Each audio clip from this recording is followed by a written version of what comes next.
Hello friends, आप सभी का स्वागत है आपके अपने ही यूट्यूब चैनल पर। आज हम आपके लिए लेकर आए हैं एमपी पुलिस में एमपी जीके से पूछे जाने वाले सभी महत्वपूर्ण प्रश्न। तो चलिए दोस्तों शुरू करते हैं वीडियो को। जैसे कि आपका पहला क्वेश्चन है, मध्य प्रदेश का राज्य पशु कौन सा है। ऑप्शंस दिए गए हैं, चीता, तेंदुआ, बारहसिंग, सांभर। तो दोस्तों इसका सही आंसर है ऑप्शन नंबर 3, बारहसिंग। मध्य प्रदेश का राजकीय पशु बारहसिंग है। याद रखना है दोस्तों, पूछ लिए जाते हैं। क्वेश्चंस बहुत इजी हैं लेकिन फिर भी याद रखना पड़ेगा। जैसे कि नेक्स्ट क्वेश्चन है, मध्य प्रदेश के कौन से ज़िले में अफीम की खेती होती है। ऑप्शंस दिए गए हैं, सागर, दमोह, मंदसौर, बिलासपुर। तो दोस्तों इसका सही answer option number 3, Mandsaur. Mandsaur में सबसे ज़्यादा अफीम की खेती की जाती है। तो चलिए दोस्तों बढ़ते हैं नेक्स्ट क्वेश्चन की ओर। आपका नेक्स्ट क्वेश्चन है कि किस ज़िले में बघेली भाषा नहीं बोली जाती है। ऑप्शंस दिए गए हैं, रीवा, टीकमगढ़, सिंधी, यहाँ दोस्तों सीधी हो जाएगा, ये सीधी है, और सतना। तो दोस्तों इसका सही आंसर है ऑप्शन नंबर 2, टीकमगढ़। रीवा, सीधी और सतना में मुख्य रूप से बघेली भाषा बोली जाती है, लेकिन टीकमगढ़ एक ऐसा ज़िला है जहां पर मुख्य रूप से बघेली भाषा नहीं बोली जाती है। तो आपको याद रखना है कि बघेली भाषा बोले जाने वाले ज़िले रीवा, सतना, सीधी, सिंगरौली हैं, लेकिन टीकमगढ़ में बघेली भाषा नहीं बोली जाती है। तो इस प्रकार इसका सही आंसर ऑप्शन नंबर 2 हो जाएगा। तो चलिए दोस्तों बढ़ते हैं नेक्स्ट क्वेश्चन की ओर। आपका नेक्स्ट क्वेश्चन है कि मध्य प्रदेश में छत्तीसगढ़ के गठन के पहले कितने ज़िले थे। ऑप्शंस दिए गए हैं, 55, 61, 45, 43। तो दोस्तों इसका सही आंसर है ऑप्शन नंबर 2, 61। मध्य प्रदेश में छत्तीसगढ़ के गठन के पूर्व 61 ज़िले थे। तो आपको ये भी याद रखना है कि मध्य प्रदेश का गठन कब हुआ था। तो दोस्तों इसका गठन हुआ था 1 नवंबर 1956 को। वहीं आपसे पूछा जा सकता है कि छत्तीसगढ़ का गठन कब हुआ था। तो दोस्तों आपको याद रखना है कि 1 नवंबर, डेट तो सेम है लेकिन सन अलग है, अर्थात 1 नवंबर 2000 को छत्तीसगढ़ का गठन हुआ था। छत्तीसगढ़ मध्य प्रदेश के ही हिस्से को अलग करके बनाया गया था। वहीं आपसे एक क्वेश्चन और बनता है दोस्तों कि मध्य प्रदेश को मध्य प्रदेश नाम किसने प्रदान किया। तो आपको याद रखना है कि मध्य प्रदेश को मध्य प्रदेश नाम भारत के प्रधानमंत्री जो पूर्व में थे पंडित जवाहरलाल नेहरू द्वारा प्रदान किया गया था। पूछ लिया जाता है कि किसके द्वारा प्रदान किया गया था, प्रधानमंत्री, मुख्यमंत्री, राष्ट्रपति। तो आपको याद रखना है कि प्रधानमंत्री के द्वारा। यदि प्रधानमंत्री का नाम पूछ लिया जाए तो आपको याद रखना है कि वो प्रधानमंत्री पंडित जवाहरलाल नेहरू थे, जिनके द्वारा मध्य प्रदेश को मध्य प्रदेश नाम दिया गया था। वहीं मध्य प्रदेश का पूर्व नाम भी बहुत ही ज़्यादा इम्पोर्टेंट है और पूछ लिया जाता है। तो आपको याद रखना है कि मध्य प्रदेश का पूर्व नाम सेंट्रल प्रोग्रेसिव बरार था। आप याद रख पाएंगे दोस्तों, सेंट्रल प्रोग्रेसिव बरार मध्य प्रदेश का पूर्व नाम था। तो चलिए दोस्तों बढ़ते हैं नेक्स्ट क्वेश्चन की ओर। आपका नेक्स्ट क्वेश्चन है कि मध्य प्रदेश के किस नगर को मध्य भारत की मुंबई की संज्ञा प्रदान की जाती है। ऑप्शंस दिए गए हैं, जबलपुर, भोपाल, राजगढ़, इंदौर। तो दोस्तों इसका सही आंसर है ऑप्शन नंबर 4, इंदौर। मध्य प्रदेश का इंदौर नगर है जो कि मध्य भारत की मुंबई के नाम से भी जाना जाता है। दोस्तों इसे मिनी मुंबई के नाम से भी जाना जाता है। एमपी की मिनी मुंबई कहा जाता है इसे इंदौर को। और यह होलकर वंश से संबंधित है, होलकर राजाओं की राजधानी भी रह चुकी है। तो चलिए दोस्तों देखते हैं नेक्स्ट क्वेश्चन। आपका नेक्स्ट क्वेश्चन है कि निम्नलिखित में से कौन सा पुरस्कार मध्य प्रदेश के खिलाड़ियों को दिया गया था। ऑप्शंस दिए गए हैं, द्रोणाचार्य, विक्रम, अर्जुन, खेल रत्न। तो दोस्तों इसका सही आंसर है option number 1, Dronacharya award Madhya Pradesh के खिलाड़ियों को भी दिया जा चुका है। तो चलिए दोस्तों बढ़ते हैं नेक्स्ट क्वेश्चन की ओर। आपका नेक्स्ट क्वेश्चन है कि महाकालेश्वर का मंदिर कहाँ स्थित है। ऑप्शंस दिए गए हैं, चंदेरी, मंदसौर, बलोच, उज्जैन। तो दोस्तों इसका सही आंसर है ऑप्शन नंबर 4 उज्जैन। महाकालेश्वर का मंदिर मध्य प्रदेश के उज्जैन में स्थित है। दोस्तों इसकी प्रमुख विशेषता पूछी जाती है, यह एकमात्र दक्षिण मुखी शिवलिंग है। दोस्तों ज्योतिर्लिंगों की संख्या भी पूछी जाती है, तो आपको याद रखना है कि भारत में कुल मिलाकर 12 ज्योतिर्लिंग हैं, जिनमें से मध्य प्रदेश में 2 ज्योतिर्लिंग स्थित हैं। एमपी में कितने हैं, तो आपको याद रखना है कि 2 ज्योतिर्लिंग स्थित हैं। एक महाकालेश्वर है जो कि उज्जैन में है, वहीं एक ओमकारेश्वर है जो कि खंडवा में है, आपको याद रखना है। और महाकालेश्वर की प्रमुख विशेषता है कि यह एकमात्र जो कि 12 ज्योतिर्लिंग हैं उनमें से एकमात्र ऐसा ज्योतिर्लिंग है जो दक्षिण मुखी है, क्योंकि इसकी विशेषता दक्षिण मुखी है। वैसे कोई सा भी ज्योतिर्लिंग दक्षिण मुखी नहीं होता है, लेकिन उज्जैन की महाकालेश्वर के शिव मंदिर की विशेषता है कि वह दक्षिण मुखी इस मंदिर है। तो चलिए दोस्तों बढ़ते हैं नेक्स्ट क्वेश्चन की ओर। आपका नेक्स्ट क्वेश्चन है कि भिलाई इस्पात कारखाने में उत्पादन कब से शुरू हुआ था। ऑप्शन दिए गए हैं 1954, 1959, 1962, 1965। तो दोस्तों इसका सही आंसर है ऑप्शन नंबर 2 1959। भिलाई इस्पात कारखाने में उत्पादन 1959 से प्रारंभ हुआ है। दोस्तों आपको क्वेश्चन पर विशेष रूप से ध्यान देना है, क्योंकि यहाँ पर आपसे ये नहीं पूछा गया है कि भिलाई इस्पात कारखाने की स्थापना कब हुई थी। यहाँ पर आपको विशेष रूप से ध्यान देना है उत्पादन कब से प्रारंभ हुआ है। स्थापना पूछी जाए तो आपको याद रखना है कि इसकी स्थापना 1955 में हुई थी, लेकिन इसमें उत्पादन कब से प्रारंभ हुआ है, तो उत्पादन इसमें 1959 से प्रारंभ हुआ है। दोस्तों ऐसे क्वेश्चंस में गलतियाँ ज़्यादातर होती ही हैं, तो आपको क्वेश्चन को भी बहुत ध्यानपूर्वक पढ़ना है, जिससे आप कोई मिस्टेक ना कर पाए। तो चलिए दोस्तों देखते हैं नेक्स्ट क्वेश्चन। आपका नेक्स्ट क्वेश्चन है कि मध्य प्रदेश के पूर्व के भोपाल राज्य को कब मिलाया गया था। ऑप्शंस दिए गए हैं 15 अगस्त 1947, 1 नवंबर 1956, 28 जनवरी 1968, 26 फरवरी 1950। तो दोस्तों इसका सही आंसर है ऑप्शन नंबर 2 1 नवंबर 1956। मध्य प्रदेश के पूर्व के भोपाल राज्य को 1 नवंबर 1956 को मिलाया गया था। तो इस प्रकार इसका सही आंसर ऑप्शन नंबर 2 हो जाएगा। तो चलिए दोस्तों बढ़ते हैं नेक्स्ट क्वेश्चन की ओर। आपका नेक्स्ट क्वेश्चन है कि संस्कृत महाविश्वविद्यालय की स्थापना कहाँ की गई थी। दोस्तों संस्कृत विश्वविद्यालय का पूछा गया है। ऑप्शंस दिए गए हैं ग्वालियर, उज्जैन, रीवा, जबलपुर। तो दोस्तों इसका सही आंसर है ऑप्शन नंबर 2 उज्जैन। संस्कृत विश्वविद्यालय की स्थापना मध्य प्रदेश के उज्जैन में की गई थी। तो चलिए दोस्तों बढ़ते हैं नेक्स्ट क्वेश्चन की ओर। हमारा नेक्स्ट क्वेश्चन है कि निम्नलिखित में से कौन सा स्थान सम्राट अशोक से संबंधित है। ऑप्शंस दिए गए हैं मोती महल, वर्तरी की गुफाएं, सांची, 52 गजा। तो दोस्तों इसका सही आंसर है ऑप्शन नंबर 3 सांची का स्तूप। सांची का स्तूप एक ऐसा स्थान है जो कि सम्राट अशोक से संबंधित है। आपसे पूछ लिया जाता है कि सांची के स्तूप कैसे बना हुआ है। दोस्तों सांची के स्तूप की बहुत सी विशेषताएं पूछी जाती हैं, तो आपको सभी चीज़ें याद रखनी हैं। जैसे ही पूछा जाता है कि सांची का स्तूप ईंट, पत्थर, लकड़ी कैसे बना है, तो आपको याद रखना है कि यह ईंटों से बना हुआ है।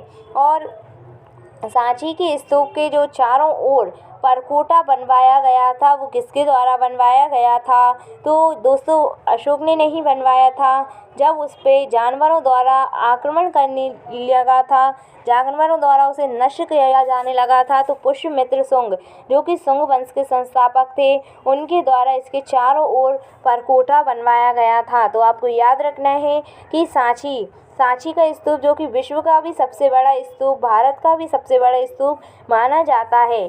सांची का स्तूप विश्व का सबसे बड़ा स्तूप है एवं यह ईंटों से बना है। इसे सम्राट अशोक, जो कि मौर्य वंश से संबंधित थे, उनने बनवाया था। और यह किस धर्म से संबंधित है, तो आपको ये भी याद रखना है कि यह बौद्ध धर्म से संबंधित है। यहाँ पर बुद्ध भिक्षुओं से संबंधित है। इसमें किसके अस्तित्व रखे गए हैं, तो आपको याद रखना है कि इसमें मोगलीपुत्र तिस्त की अस्थियां रखी गई हैं। मोगलीपुत्र तिस्त की अस्थियां रखी गई हैं, सम्राट अशोक द्वारा बनवाया गया था। एवं इसका मेन क्वेश्चन यही बनता है कि सम्राट अशोक द्वारा बनवाए गए सांची के स्तूप के चारों ओर परकोटा किसने बनवाया था, तो यह शुंग वंश के शासक पुष्यमित्र शुंग द्वारा बनवाया गया था। तो दोस्तों, इस क्वेश्चन से हमें बहुत सी जानकारी प्राप्त होती है और आपको अच्छे से याद भी रखना है। तो चलिए दोस्तों, बढ़ते हैं नेक्स्ट क्वेश्चन की ओर।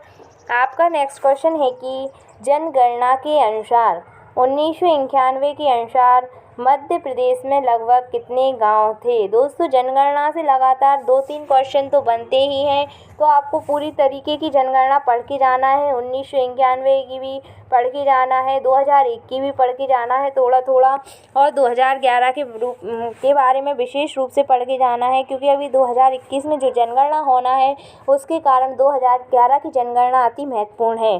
तो दोस्तों, इसके ऑप्शंस देखते हैं। इसके ऑप्शंस हैं 76,000, 54,000, 86,000, 83,000। तो दोस्तों, इसका सही आंसर था ऑप्शन नंबर सेकंड, 54,000। जनगणना 1991 के अनुसार मध्य प्रदेश में लगभग 54,000 गाँव थे। तो इस प्रकार इसका सही आंसर ऑप्शन नंबर सेकंड हो जाएगा। तो चलिए दोस्तों, बढ़ते हैं नेक्स्ट क्वेश्चन की ओर। आपका नेक्स्ट क्वेश्चन है कि मध्य प्रदेश में सर्वाधिक साक्षरता वाला जिला कौन सा है। ऑप्शंस दिए गए हैं इंदौर, जबलपुर, नरसिंहपुर, भोपाल। तो दोस्तों, इसका सही आंसर है option number second, Jabalpur. Madhya Pradesh में सर्वाधिक साक्षरता दर वाला जिला जबलपुर है। वहीं आपसे ये भी पूछा जा सकता है कि सबसे कम साक्षरता वाला जिला कौन सा है, तो आपको याद रखना है कि सबसे कम साक्षरता वाला जिला अलीराजपुर है। सर्वाधिक में जबलपुर और सबसे कम में अलीराजपुर जिला है। तो चलिए दोस्तों, बढ़ते हैं नेक्स्ट क्वेश्चन की ओर। आपका नेक्स्ट क्वेश्चन है कि टाइगर राज्य किसे घोषित किया गया है। ऑप्शंस दिए गए हैं उत्तर प्रदेश, मध्य प्रदेश, राजस्थान, जम्मू कश्मीर। तो दोस्तों, इसका सही आंसर है option number second, Madhya Pradesh. Madhya Pradesh को कुछ ही समय पहले टाइगर स्टेट घोषित कर दिया गया है। दोस्तों, कुछ समय पहले कर्नाटक को टाइगर स्टेट घोषित कर दिया गया था, लेकिन वर्तमान में मध्य प्रदेश को टाइगर स्टेट यानी टाइगर राज्य के नाम से जाना जाता है। आपसे पूछा भी जा सकता है कि मध्य प्रदेश में टाइगरों की संख्या कितनी है, जिसके कारण इसे टाइगर स्टेट कहा जाता है। तो आपको याद रखना है कि मध्य प्रदेश में टाइगरों की संख्या 545 है, और वहीं कर्नाटक में केवल 2 ही कम हैं।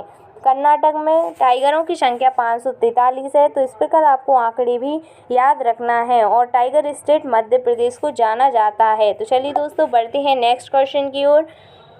आपका नेक्स्ट क्वेश्चन है कि मध्य प्रदेश के प्रथम मुख्यमंत्री कौन थे।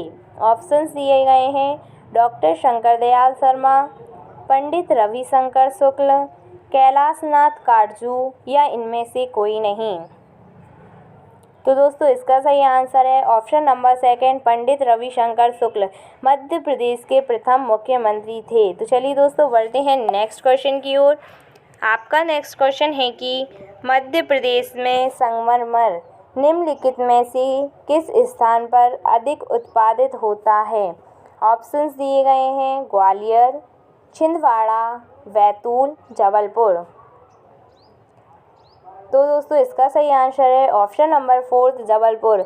मध्य प्रदेश में सर्वाधिक संगमरमर जबलपुर नामक स्थान पर उत्पादित किया जाता है। दोस्तों, इसे सफ़ेद संगमरमर की नगरी भी कहा जाता है। आपको याद रखना है कि सफ़ेद संगमरमर की नगरी किसे कहा जाता है, तो वह जबलपुर है। वहीं आपसे पूछा जा सकता है कि रंगीन संगमरमर कहाँ पर अधिक पाया जाता है, तो दोस्तों आपको याद रखना है कि जबलपुर में सफ़ेद संगमरमर सर्वाधिक मात्रा में पाया जाता है, लेकिन रंगीन संगमरमर ग्वालियर में में पाया जाता है।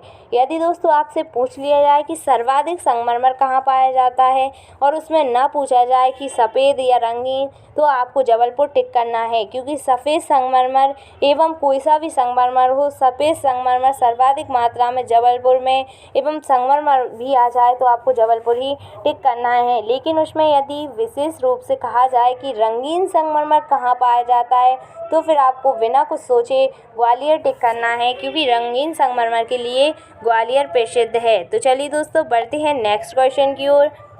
आपका नेक्स्ट क्वेश्चन है कि राज्य में योजना मंडल का अध्यक्ष कौन होता है। ऑप्शंस दिए गए हैं, योजना मंत्री, राज्यपाल, मुख्यमंत्री या इनमें से कोई नहीं। तो दोस्तों इसका सही आंसर है ऑप्शन नंबर 3, मुख्यमंत्री।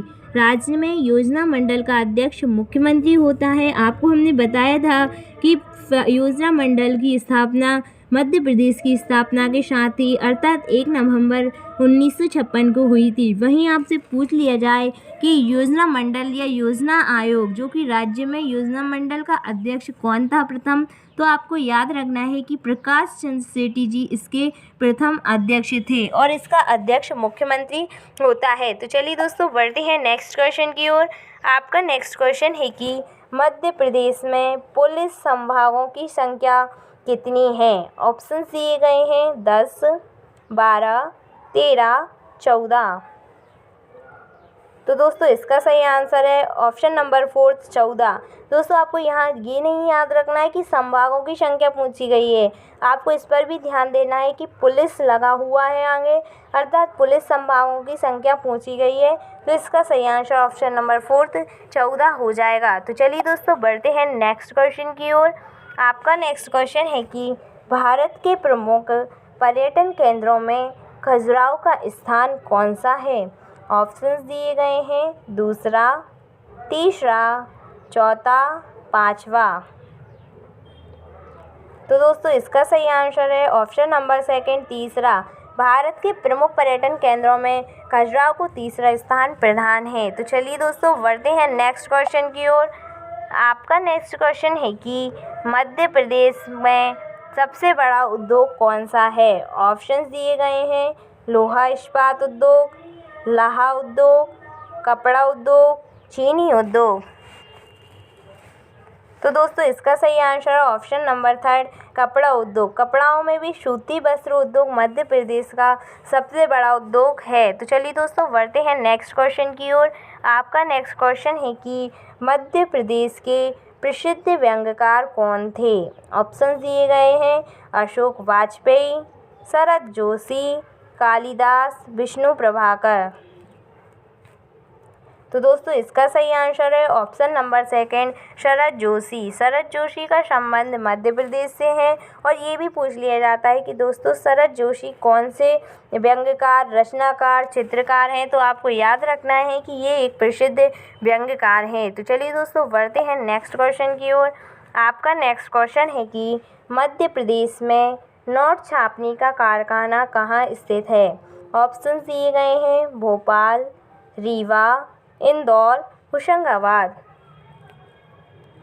तो दोस्तों इसका सही आंसर है ऑप्शन नंबर 3, इंदौर। वैसे तो मध्य प्रदेश में नोट छापने का कारखाना या प्रिंटिंग प्रेस के नाम से भी जाना जाता है, नोट प्रिंटिंग प्रेस, तो यह देवास में स्थित है। लेकिन दोस्तों यहाँ पर हमें ऑप्शन में देवास नहीं दिया गया है, तो हमें अप्रॉक्स वाला आंसर लगाना होगा, अर्थात जो आसपास का आंसर होगा, जो आसपास का क्षेत्र होगा वही हमारा सही आंसर होगा। तो देवास के सबसे समीप इंदौर स्थित है, तो इस प्रकार हमारा इंदौर इसका सही आंसर हो जाएगा। तो चलिए दोस्तों बढ़ते हैं नेक्स्ट क्वेश्चन की ओर।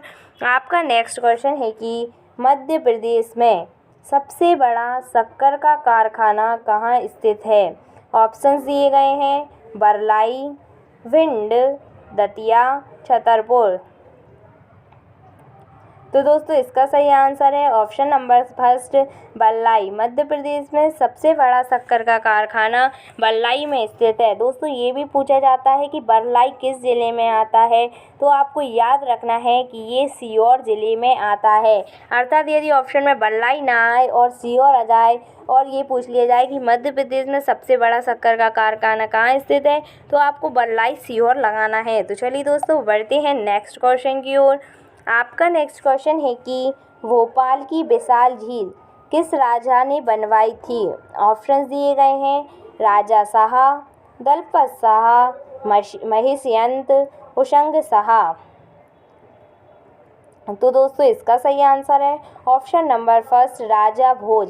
भोपाल की जो विशाल झील जिसे भोजताल के नाम से भी जाना जाता है, राजा भोज द्वारा बनवाई गई थी। दोस्तों इसकी एक प्रमुख विशेषता पूछी जाने लगी है आजकल कि जो विशाल झील है उसमें किसकी मूर्ति स्थित है, तो आपको याद रखना है कि यह इसमें राजा भोज की ही मूर्ति स्थित है। और एक क्वेश्चन पिछले टाइम देखने को मिला है कि मूर्ति से भी क्वेश्चन बना है, तो आपको याद रखना है कि भोपाल की विशाल झील में राजा भोज की जो मूर्ति है वो किस धातु की बनी है। दोस्तों ये क्वेश्चन पूछा जा चुका है, तो आपको याद रखना है कि धातु में भी आपको याद रखना है कि ये तांबा धातु की बनी हुई है। दोस्तों क्वेश्चंस कैसे भी बन सकते हैं, तो आपको विशेष रूप से ध्यानपूर्वक अच्छे से पढ़ाई करना है जिससे आपका कोई भी क्वेश्चंस गलत ना हो। आपका नेक्स्ट क्वेश्चन है ध्रुपद संगीत का जन्म मध्य प्रदेश के किस नगर में हुआ। ऑप्शंस दिए गए हैं मैहर, ग्वालियर, भोपाल, खंडवा। तो दोस्तों इसका सही आंसर है option number first Maihar. Dhrupad संगीत का जन्म मध्य प्रदेश के मैहर नामक स्थान से हुआ है। दोस्तों इसका जिला पूछ लिया जाए तो आपको याद रखना है कि मैहर की माता भी बहुत प्रसिद्ध है दोस्तों, और ये सतना जिले में स्थित है। और अलाउद्दीन खां का संबंध भी पूछा जाता है, तो आपको याद रखना है कि जो कि एक प्रसिद्ध गायक ही थे, जो कि वादक यंत्र में भी पूछा जाता है। तो आपको याद रखना है कि जो वाद्य यंत्र से संबंधित क्वेश्चन में अलाउद्दीन का संबंध कहाँ से था, तो आपको याद रखना है कि ये भी मैहर सतना से ही थे। तो चलिए दोस्तों बढ़ते हैं नेक्स्ट क्वेश्चन की ओर। आपका नेक्स्ट क्वेश्चन बहुत ही ज़्यादा इम्पोर्टेंट है दोस्तों। जैसे कि पूछा गया है मध्य प्रदेश के निम्नलिखित में से किस जिले में ब्रजभाषा नहीं बोली जाती है। ऑप्शंस दिए गए हैं ग्वालियर, भिंड, मुरैना, दतिया। दोस्तों इसका सही आंसर है option number fourth Datia. Madhya Pradesh के दतिया में ब्रजभाषा नहीं बोली जाती है। उसके अलावा ग्वालियर, भिंड, मुरैना इन तीनों में विशेष रूप से ब्रजभाषा का प्रयोग किया जाता है। तो चलिए दोस्तों बढ़ते हैं नेक्स्ट क्वेश्चन की ओर। आपका नेक्स्ट क्वेश्चन है कि मध्य प्रदेश में हीरा सर्वाधिक कहाँ उत्खनित किया जाता है। ऑप्शंस दिए गए हैं सलीमाबाद, मझगांव, बैतूल, उमरिया। तो दोस्तों इसका सही आंसर है ऑप्शन नंबर सेकंड मझगांव जो कि पन्ना में स्थित है, पन्ना जिले में आता है। यहाँ मध्य प्रदेश में हीरा सर्वाधिक मात्रा में उत्खनित किया जाता है। यह मध्य प्रदेश में हीरा की सबसे बड़ी खदान भी है। भारत में भी इस खदान को सबसे बड़ी खदान के रूप में जाना जाता है। दोस्तों आजकल पन्ना ऑप्शंस में नहीं आता है, तो आपको खदान का नाम ही याद रखना पड़ेगा जो कि मझगांव है। तो चलिए दोस्तों बढ़ते हैं नेक्स्ट क्वेश्चन की ओर। आपका नेक्स्ट क्वेश्चन है कि नीलकंठ मंदिर इनमें से कहाँ स्थित है। ऑप्शंस दिए गए हैं मांडू मध्य प्रदेश, ऋषिकेश उत्तराखंड, चिदंबरम तमिलनाडु, उदयपुर राजस्थान। तो दोस्तों इसका सही आंसर है option number second Rishikesh Uttarakhand. Neelkanth मंदिर ऋषिकेश उत्तराखंड में स्थित है। तो चलिए दोस्तों मिलते हैं नेक्स्ट वीडियो में। यदि आप हमारे चैनल पर नए हैं तो चैनल को सब्सक्राइब करें, वीडियो को लाइक करें और नीचे दिए गए बेल आइकन को प्रेस करें ताकि आने वाले प्रैक्टिस सेट्स की वीडियो आपको आसानी से प्राप्त हो सके।